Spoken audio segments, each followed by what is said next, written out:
In 1939, Piper and another travelling companion, this time the poet and critic Geoffrey Grigson, visited Gordale Scar in Yorkshire, a limestone gorge much loved by the Romantic painters and poets. The landscape was described as sublime, evoking intense emotions and inspiring awe through its vastness. Thomas Gray, for example, stated that he could not bear to stay there for longer than a quarter of an hour, and even then, not without shuddering.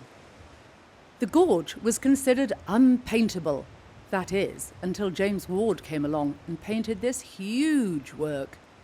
Piper himself discovered in the Tate that extraordinary painting by James Ward called Gordale Scar, which was then regarded as a bit of an eccentricity, and something that people sort of looked at but didn't take very seriously. And it was only perhaps later through the Piper's rediscovery of a romantic style that people were able to look back and see what a magnificent painting it is. One important influence on Piper was Turner, without any doubt. And he discovered Turner as a young boy because the Tate opened whole roomfuls of the Turner bequest, I think, when Piper was very young. And his mother had this habit of dropping him into the Tate Gallery when she went shopping at the Army and Navy stores or wherever, because she thought it was a safe place. And it was also very convenient because his father, who worked nearby, could pick him up. And he was just left to wander around on his own at a terribly young age. And he discovered the Turners then and there, and he must have expressed his fondness of them because his father once, after he'd been very brave at a dentist, I think it was, gave him a pack of Turner postcards. I think you look at Turner, you look at Piper, and the sense of place comes over very strongly.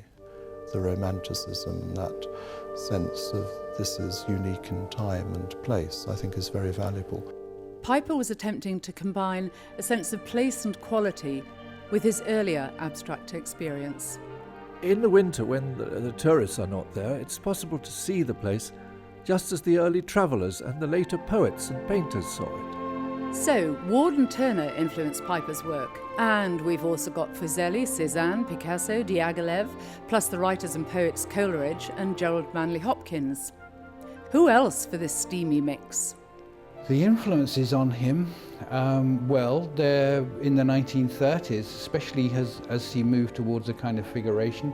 Clearly Braque's in there, Christopher Wood, and then of course the Romantic artists, and he was one of the pioneers of British neo-romanticism.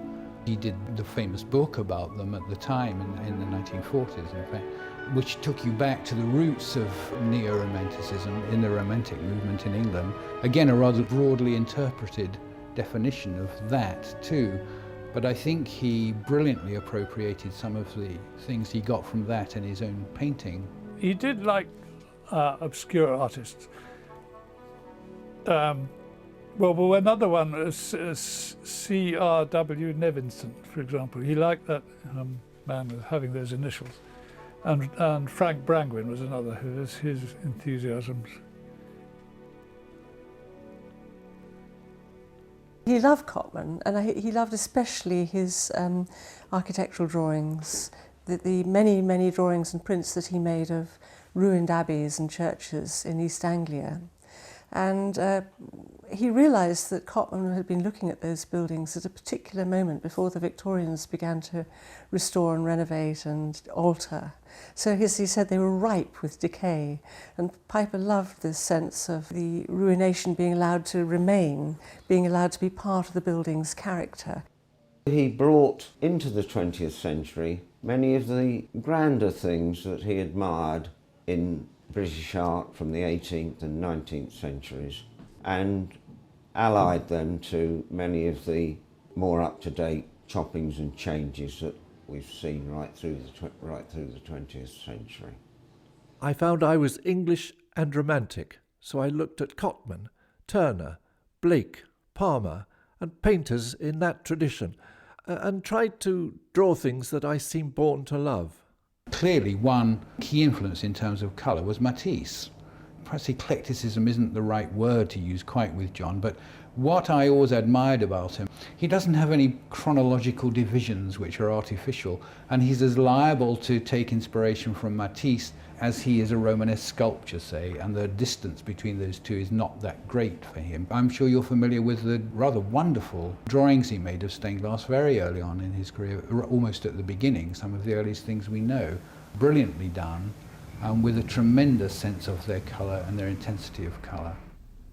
On the whole, I learnt more about using colours doing this copy than I've ever learnt before or since.